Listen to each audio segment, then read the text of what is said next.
കൊല്ലം കുളത്തൂപ്പുഴ വനത്തിനുള്ളിൽ മനുഷ്യന്റെ അസ്ഥികൂടം കണ്ടെത്തി. കയറിൽ തൂങ്ങിയ നിലയിലായിരുന്നു അസ്ഥികൂടം. പോലീസും സയന്റിഫിക് ഉദ്യോഗസ്ഥരും സ്ഥലത്ത് പരിശോധന നടത്തുകയാണ്. ഷമീർ അബ്ദുൾ വിവരങ്ങളുമായി ചേരുന്നു. ഷമീർ, എന്താണ് സാഹചര്യം, എന്താണ് വിവരങ്ങൾ, എങ്ങനെയാണ്? സേതുലക്ഷ്മി, കുളത്തൂപ്പുഴ ആമക്കുളം പെരുമ്പടപ്പ് വച്ച വനത്തിനുള്ളിലാണ് ഏതാണ്ട് 60 വയസ്സ് തോന്നിക്കുന്ന ആളുടെ അസ്ഥികൂടം ഇപ്പോൾ കണ്ടെത്തിയിരിക്കുന്നത്. പ്രാഥമികമായും ഈ പരിസരത്ത് നിന്നും 6 മാസങ്ങൾക്ക് മുമ്പ് കാണാതായ ആളുടേതാണോ മൃതദേഹം എന്ന് സംശയിക്കുന്നു. തൂങ്ങി മരിച്ച നിലയിലാണ് മൃതദേഹമുള്ളത്. തലയുടെ ഭാഗം മരത്തിൽ പ്ലാസ്റ്റിക് കയറിൽ കെട്ടി തൂങ്ങിയ നിലയിലാണ്. ഉടൽ ഭാഗം നിലത്തേക്ക് വീഴുകയും അവിടെ നിന്ന് വന്യമൃഗങ്ങൾ ഭക്ഷിച്ച മറ്റ് ഭാഗത്തേക്ക് മാറ്റി ഇട്ടിരിക്കുന്നതാകാമെന്നാണ് പ്രാഥമികമായും പോലീസ് സംശയിക്കുന്നത്. എന്തായാലും പോലീസും സയന്റിഫിക് വിദഗ്ധരും സ്ഥലത്ത് പരിശോധന നടത്തുകയാണ്.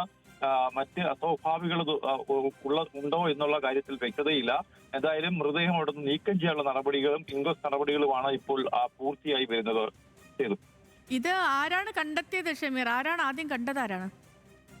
വനം വകുപ്പ് ഉദ്യോഗസ്ഥരുടെ പരിശോധനയിലാണ് ഇത്തരത്തിൽ ഈ ഭാഗത്ത് ആൾവിഞ്ഞൊരു ഉൾവന മേഖലയ്ക്കുള്ളിൽ ഇത്തരത്തിൽ ഈച്ച കൂടുതലായി പറക്കുന്നത് കണ്ടത്. ആ ഭാഗത്തേക്ക് അവർ പരിശോധന നടത്തിയപ്പോഴാണ് ഇത്തരത്തിൽ മരത്തിൽ കയറിൽ തലയോട്ടിയും ഉടൽ ഭാഗം മരത്തിന്റെ ചുവട്ടിലും മറ്റും ചിന്നിച്ചിതറി കിടക്കുന്നതായി കണ്ടെത്തി. തുടർന്നാണ് അവർ പോലീസിന് വിവരം അറിയിക്കുകയും കുളത്തൂപ്പുഴ പോലീസ് സംഭവ സ്ഥലത്തേക്ക് എത്തുകയും ഇപ്പോൾ ഇൻക്വസ്റ്റ് നടപടികൾ നടത്തുകയും ചെയ്യുന്നു. എന്തായാലും ഒറ്റനോട്ടത്തിൽ പോലീസ് എന്തെങ്കിലും പറയുന്നുണ്ടോ? ഇതൊരു ആത്മഹത്യയാണോ അതോ മറ്റെന്തെങ്കിലും അസ്വാഭാവികതയുണ്ടോ?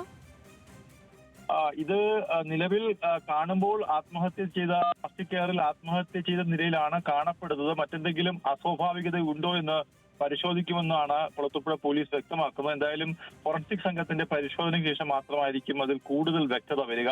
എന്തായാലും മൃതദേഹം പാരിപ്പള്ളി മെഡിക്കൽ കോളേജിലേക്ക് മാറ്റാനുള്ള നടപടിക്രമങ്ങളാണ് ഇപ്പോൾ പുരോഗമിച്ചു വരുന്നത്. ഓക്കെ ഷമീർ, ശരി, വ്യക്തമാണ്. ഷമീർ അബ്ദുള്ളാണ് വിവരങ്ങൾ നൽകിയത്.